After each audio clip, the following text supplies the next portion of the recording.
Fury, एक सच्ची कहानी। ये कहानी है सेकेंड वर्ल्ड वॉर की। अप्रैल सन 1945। ये वो वक्त था जब वर्ल्ड वॉर खत्म हो रहा था। यानी ये कहानी वर्ल्ड वॉर खत्म होने से मात्र 3 महीने पहले की है। यहाँ एक टैंक दिखाया जाता है जिसमें 5 लोग होते हैं और इनके कमांडर होते हैं ब्रैड पिट, जिनका नाम डॉन होता है। और जब ये जर्मन की नाजी सेना से लड़ रहे होते हैं तो इन 5 में से एक की मृत्यु हो जाती है। वो अपने देश के लिए शहीद हो जाता है और इसके बाद ये 4 बचते हैं। दरअसल ये वो वक्त होता है जब जर्मनी हार रही होती है और अमेरिकन फौज जर्मनी के बहुत अंदर तक घुस जाती है। और जिस टैंक में ब्रैड पिट यानी कि डॉन अपने साथियों के साथ होते हैं, इस टैंक का नाम फ्यूरी होता है और इसीलिए इस फिल्म का नाम भी फ्यूरी है।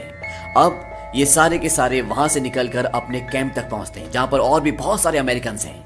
इनके एक साथी की मृत्यु हो चुकी है, इसीलिए अब इन्हें एक और साथी की जरूरत होगी और इसीलिए इनके टैंक के लिए एक नई सिपाही को भेजा जाता है। इसका नाम नॉर्मन होता है और वो ब्रैड पिट यानी कि डॉन के पास जाता है।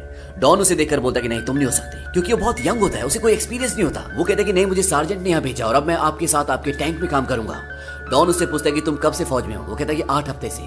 दरअसल एक क्लर्क, एक टाइपिस्ट होता है जिसे टैंक के बारे में कुछ भी नहीं पता होता और डॉन उसे अपना टैंक दिखाता है और बोलता है कि वो हमारा घर है, जाओ वहां पर जाओ, लेकिन किसी के करीब मत जाना, क्योंकि डॉन जानता है जो उसके 3 साथी हैं वो उसे इतनी जल्दी एक्सेप्ट नहीं करेंगे। और जब नॉर्मन उनके पास जाता है तो वो लोग ऐसे करते हैं, वो उसके बैग से किताब निकाल लेते हैं और उसका बैग चेक करने लगते हैं। नॉर्मन बोलता है कि वो मेरी किताब है। वो कहते हैं पहले सिगरेट लाओ। नॉर्मन बोलता है कि मैं सिगरेट नहीं पीता।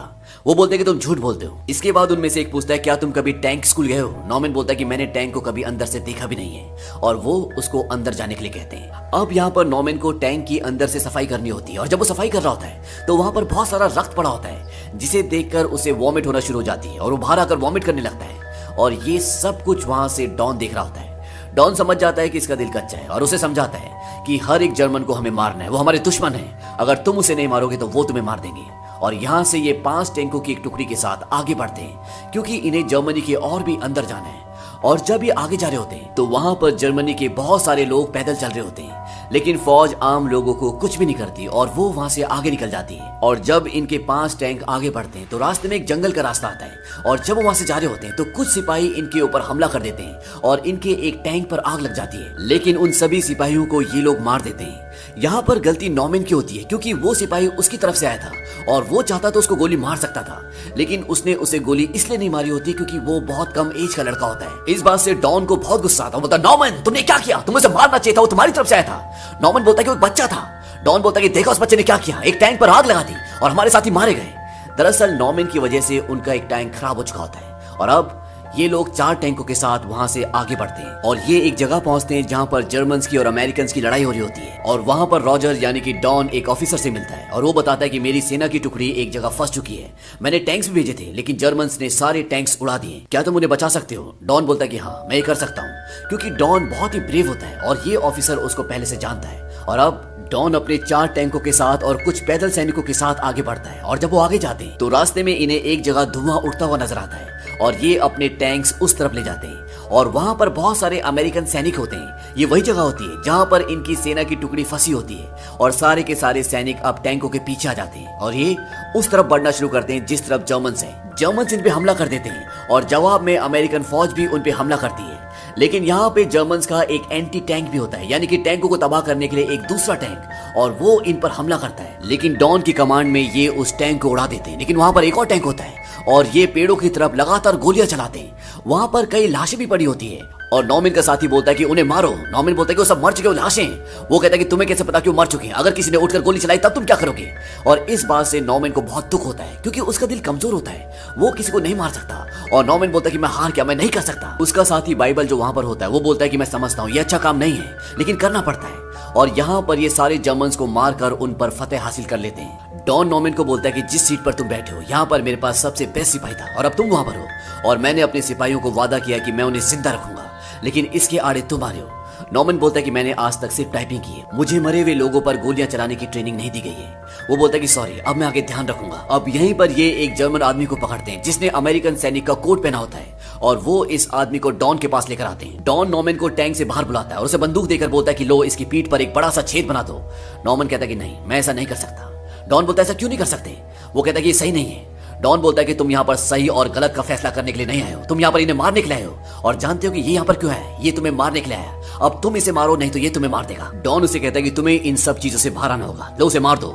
लेकिन वो कहता है कि नहीं, मैं उसे नहीं मारूंगा, तुम मुझे मार दो। और तब डॉन नॉर्मैन को पकड़ लेता है और उसके हाथ से जबरदस्ती गोली चलाता है और उसकी गोली से वो जर्मन आदमी मर जाता है और डॉन वहां से चला जाता है और नॉर्मैन वहीं पर मायूस लेटा रहता है। हालांकि डॉन ये दिखाता है कि वो बहुत सख्त है, लेकिन वो इतना सख्त होता नहीं है, वो भी एक इंसान है और हर एक लड़ाई के बाद अपने लोगों को मरता हुआ देखकर और दूसरे लोगों को मारकर उसे दुख होता है और इसीलिए वो अकेले में जाकर आंसू बहाता है।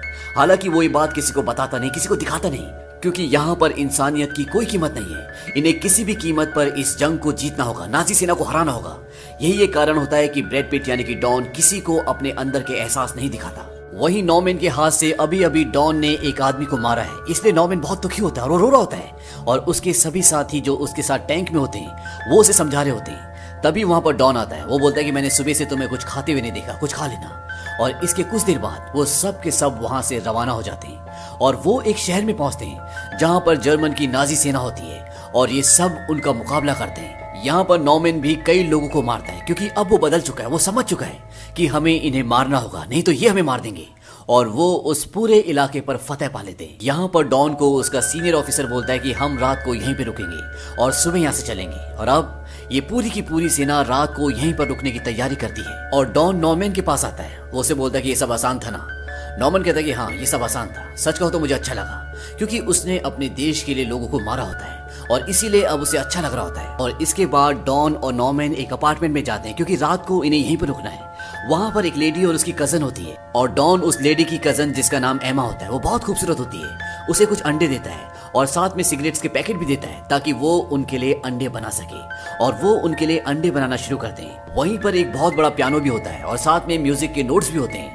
नॉर्मैन को पियानो बजाना आता है और इसीलिए वो म्यूजिक के नोट्स देखकर पियानो बजाना शुरू करता है और जब एमा पियानो की धुन सुनती है तो बहुत खुश होती है क्योंकि वो म्यूजिक के नोट्स उसी के होते हैं और वो वहां पर आकर नॉर्मैन के साथ गाना गाना शुरू कर देती है। नॉर्मैन पियानो बजाता है और उसी पियानो की धुन पर वो गाना गा रही होती है और वहीं पर डॉन अपनी शेविंग कर रहा होता है और जब पियानो पर धुन खत्म हो जाती है तो डॉन नॉर्मैन को बोलता है कि ये लड़की बहुत अच्छी है, अगर तुम नहीं चाहते तो मैं इसे बेडरूम में ले जाता हूँ। और ये सुनने के बाद एमा डॉन को खुद अपने साथ ले जाती है और इन दोनों के बीच में प्यार होता है। दरअसल जंग के दौरान ये सब आम बातें होती हैं। हालांकि नॉर्मैन एमा के साथ बिल्कुल भी जबरदस्ती नहीं करता और अब ये दोनों इमोशनली कहीं ना कहीं जुड़ जाते हैं। और इसके बाद एमा, उसकी कजन, डॉन और नॉर्मैन सब मिलकर खाना खा रहे होते हैं। तभी वहां पर डॉन की बटालियन के उसके टैंक के 3 लोग भी आ जाते हैं और वो नॉर्मैन को चिढ़ाना शुरू कर देते हैं और इन सबको परेशान कर रहे होते हैं। डॉन पहले तो इन सब से बहुत नरमी से पेश आता है लेकिन वो सब नहीं मानते, इसीलिए डॉन उन सबको गुस्सा करता है और वो उसे सॉरी बोलते हैं। तभी वहां पर एक जवान आता है, वो बोलता है कि आप सबके लिए एक मिशन है, आप सबको चलना होगा। और ये सब वहां से जाने लगते हैं। एमा को नॉर्मैन के जाने से दुख होता है और वो बोलती है कि तुम जल्दी वापस आना। अब इनके साथ वो सिपाही जो नॉर्मैन को चिढ़ा रहा होता है वो बोलता है क्या तुम यहाँ पे शादी करने आए हो, चलो हमें और भी काम है। और वो उसे खींच कर वहां से ले जाता है और ये सब के सब उस घर से बाहर निकल आते हैं। अब बाहर आने के बाद डॉन अपने सीनियर ऑफिसर के पास जाता है और वो उसे बताता है कि प्लेन ने एक फौजी जमावड़े को देखा है और बटालियन को जरूरत है कि तुम उन चौराहों की रक्षा करो और यही जानकारी हमारे पास है। डॉन उससे पूछता है कि किस तरह की सेना, किस तरह की टुकड़ी है वो, क्या उनके पास टैंक्स हैं? वो ऑफिसर कहता है कि मुझे इस बारे में कुछ भी नहीं पता, बस हमें ये खबर मिली है कि वो जर्मन टुकड़ी बर्लिन की तरफ जा रही है। तुम्हें क्रॉस रोड पहुंचकर उन पर गोलियां चलानी पड़ेगी ताकि वो डर जाए और वो उस तरफ ना जा सके जहां पर हमारे डॉक्टर और रसोई हैं। अगर वो वहां पहुंच गए तो बहुत कत्लेआम होगा। तुम उन पर गोलियां चलाना और वहां से निकल जाना, चाहे तो तुम एक्स्ट्रा पेट्रोल भी ले जा सकते हो क्योंकि अब हमारे पास सिर्फ तुम हो।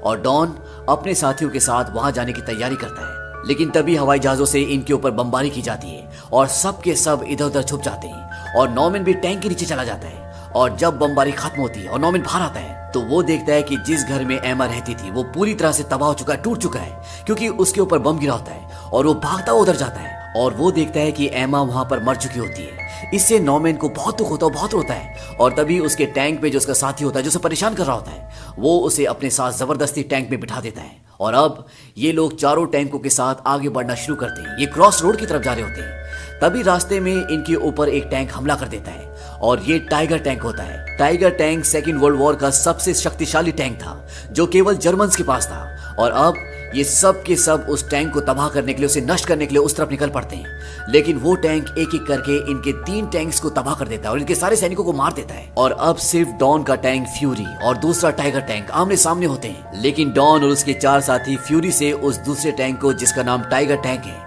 पूरी तरह से तबाह कर देते हैं। और यहाँ पर नॉर्मैन भी सभी को बहुत बुरी तरह मारता है। अब वो पूरी तरह से फौजी बन चुका है, वो किसी को मारने से पहले सोचता नहीं है। और इसके बाद ये सब यहाँ से आगे बढ़ते हैं और जब एक क्रॉस रोड तक पहुंच ही रहे होते हैं कि तभी एक जोरदार ब्लास्ट होता है। दरअसल वहां पर माइंस बिछी होती हैं और उस ब्लास्ट से इनके टैंक की चेन टूट जाती है और अब टैंक आगे चल नहीं सकता और ये सब के सब नीचे उतर आते हैं। तभी उनमें से एक बोलता है कि मैं इसे ठीक कर सकता हूँ। डॉन नॉर्मैन को बोलता है कि तुम उस पहाड़ी पर जाओ और वहां से नजर रखो, अगर कोई इस तरफ आए तो हमें बता देना। और नॉर्मैन अपनी गन लेकर उस पहाड़ी पर पहरा देने के लिए चला जाता है। और जब वो वहां पर पहरा दे रहा होता है तो वो देखता है कि वहां पर जर्मन की एक बहुत बड़ी टुकड़ी आ रही होती है जो कि नाजी सेना होती है। और वो भागता हुआ डॉन के पास आता है और वो बोलता है कि वहां से एक बहुत बड़ी जर्मन की टुकड़ी आ रही है। डॉन पूछता है कि वो कितने लोग होंगे।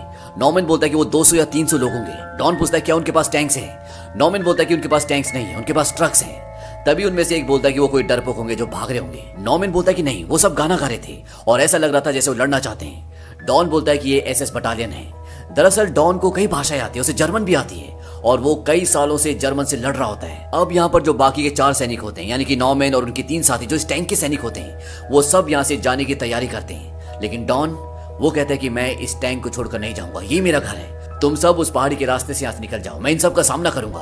हालांकि वो उसे समझाने की कोशिश करते हैं लेकिन डॉन किसी की बात नहीं सुनता और वो टैंक के ऊपर चढ़ जाता है और अपनी गन के साथ पोजीशन ले लेता है। ये देखने के बाद नॉर्मैन भी टैंक के ऊपर चढ़ जाता है और वो बोलता है कि मैं तुम्हारे साथ रुकूंगा। हालांकि ये दोनों जानते हैं कि यहाँ पर रुकने का मतलब मौत है, लेकिन फिर भी ये यहाँ पर रुकने का फैसला करते हैं और ये अपनी बाकी की सेना से संपर्क नहीं कर सकते क्योंकि इनका रेडियो खराब हो चुका होता है। और अब जब ये दोनों यहाँ पर रुक रहे होते हैं तो बाकी के 3 भी टैंक के अंदर आ जाते हैं और वो ये फैसला करते हैं कि वो इतनी बड़ी टुकड़ी का सामना करेंगे और ये सब के सब टैंक के अंदर चले जाते हैं। लेकिन अंदर जाने से पहले ये बाहर कुछ डेड बॉडीज रख देते हैं ताकि जब जर्मन यहाँ पर आए तो उन्हें ऐसा लगे कि सब के सब यहाँ पर मारे जा चुके हैं और इनका टैंक पूरी तरह से तबाह हो चुका है। अब अंदर जाने के बाद ये नॉर्मैन को मशीन नाम देते हैं, यानी कि वो नॉर्मैन का निकनेम मशीन रखते हैं। ये इस बात का संकेत भी होता है कि इन्होंने नॉर्मैन को अब पूरी तरह से अपना लिया है और फ्यूरी टैंक के अंदर